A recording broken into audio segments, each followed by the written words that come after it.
Video pesta seks yang dibuat di salah satu villa di Jalan Umalas, Kerobokan Kelot Badung mengundang perhatian wakil rakyat Badung. Pasalnya video yang sempat viral di media sosial ini telah mencoreng pariwisata Badung. Ketua DPRD Badung Putu Parwata mengungkapkan kejadian video asusila yang dilakukan di sebuah villa di Umalas tersebut bukan yang pertama di Bali, khususnya Badung, dan tentunya merusak citra pariwisata. Legislator di Gumi Keris pun meminta eksekutif memerintahkan jajarannya untuk melakukan pengawasan terhadap privat akomodasi seperti villa, cottage, dan lainnya, sehingga hal serupa tidak terulang kembali. Sebelumnya dulu wisatawan memukul terapis dan muncul lagi kasus video porno. Untuk itu, pemerintah Badung agar melakukan pengawasan private akomodasi yang ada di lingkungannya.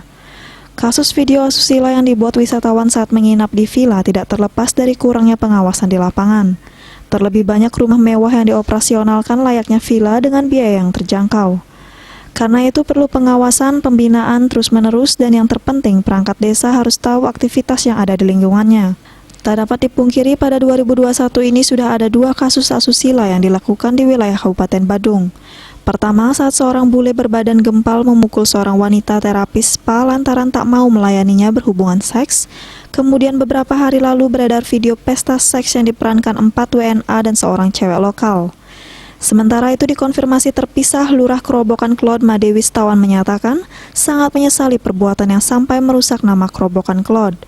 Pihaknya juga menyatakan sangat dirugikan akan adanya video tersebut. Lebih lanjut, Wistawan menerangkan perbuatan tersebut sulit untuk diantisipasi, lantaran kegiatan penyewa villa tidak dapat dipantau secara langsung karena bersifat privasi. Parwata Bali Pos melaporkan.